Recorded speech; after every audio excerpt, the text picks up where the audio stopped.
Tout est fin prêt pour le démarrage. C'est ce que l'on retient essentiellement de la visite que le ministre de l'Industrie et du Commerce, Moussa Alassane Diallo, a effectuée ce jeudi 20 juillet 2023 à l'usine d'aliments bétail et volailles dénommée Agro-Bétail Mali ABM. Cette visite s'inscrit dans la poursuite des visites de terrain aux acteurs industriels qu'il a entamées dès les premières heures de sa prise de fonction.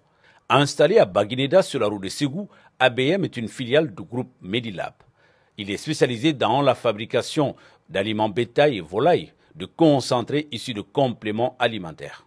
Très tôt, ce jeudi, Moussa Alassane Diallo, pour joindre l'art à parole, a pris son bâton de pèlerin pour rendre visite aux opérateurs économiques maliens qui ont osé emboîter le pas de l'industrialisation. Accompagné des autorités administratives de la localité, de son directeur national de l'industrie et du promoteur de l'usine, Ismaël Daou, le ministre Diallo a eu droit à une visite guidée des infrastructures ultramodernes de l'usine. L'on peut apercevoir au cours de la visite des installations flambant neuves. Agro-Bétail Mali se positionne ainsi comme une véritable industrie commerciale de production d'aliments de bétail 100% made in Mali, projetant de réduire la dépendance, voire arrêter l'importation de l'aliments bétail et volaille au Mali. La visite était aussi l'occasion pour le ministre Moussa Alassane Diallo de constater de visu l'énorme investissement réalisé pour la mise en place de cette unité industrielle, pas comme les autres. Du point de vue technique et d'innovation, pour la bagatelle de 4 milliards de francs CFA, avec une prévision de production journalière de 300 tonnes. Après s'être imprégné du fonctionnement, mais aussi de la qualité particulière des produits de l'unité, le ministre a salué cette initiative qui concourt à ce qu'il a nommé l'émergence d'une vraie politique industrielle au Mali. En disant refondation de notre politique industrielle, ce n'est pas un slogan. Il faut en donner un contenu. Et le contenu que nous en donnons, c'est qu'aujourd'hui, il faut accompagner, promouvoir, développer des industries qui sont tournées vers la transformation locale de nos produits. Les produits locaux, il faut les transformer.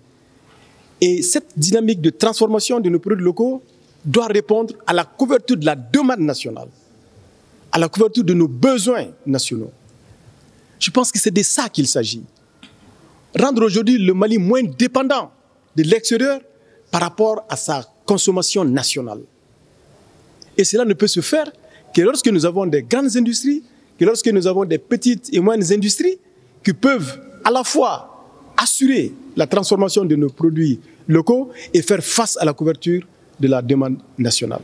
Lorsqu'on parle de souveraineté aujourd'hui, qui est chère au président de la transition, chef de l'État, son excellent le colonel Assimi Goïta, la souveraineté, elle est aussi industrielle. Notre capacité à produire des biens de consommation, notre capacité à produire des biens d'équipement, c'est cela aussi qui va assurer la souveraineté économique du Mali. Outre le côté développement industriel, l'usine ABM va aussi générer près de 150 emplois. Dans une industrie où vous donnez de l'emploi à 150 personnes, dites-vous que vous avez un effet multiplicateur pour couvrir les besoins, la demande sociale de chaque salarié, c'est 10 emplois ou 10 personnes ou 15 personnes par derrière. Donc ça, c'est extrêmement important. Et la croissance économique durable et inclusive du Mali se fera avec les secteurs industriels ou ne se fera pas.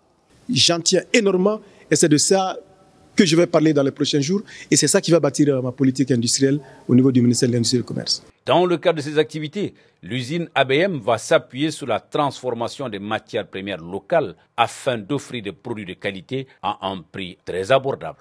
Déjà, c'est un domaine que personnellement je suis il y a plus de 30 ans. Je suis dans la formulation. Nos matières premières sont locales. Localement, c'est des recherches qu'on a fait. On a fait des recherches. Aujourd'hui, quand on voit le prix de l'allemand sur les marchés, nous comptons, si tout va bien, essayer de venir un peu plus bas. Parce que les matières premières, nous en avons localement. Ce sont nos propres recherches. Les produits locaux, pour l'instant, nous n'avons pas d'inquiétude sur les marchés. Parce que le marché malien est grand, les besoins sont là, énormes. Surtout, nous avons des produits révolutionnaires sur la laitière. Le prix de démarrage, aujourd'hui, pratiquement, on sera le seul à le fabriquer au Mali. Le volaille, le bétail, franchement, on n'a pas d'inquiétude pour l'instant sur le marché. Les marchés, il existe déjà. Voilà. Je remercie M. le ministre qui a fait le déplacement pour venir nous voir ici.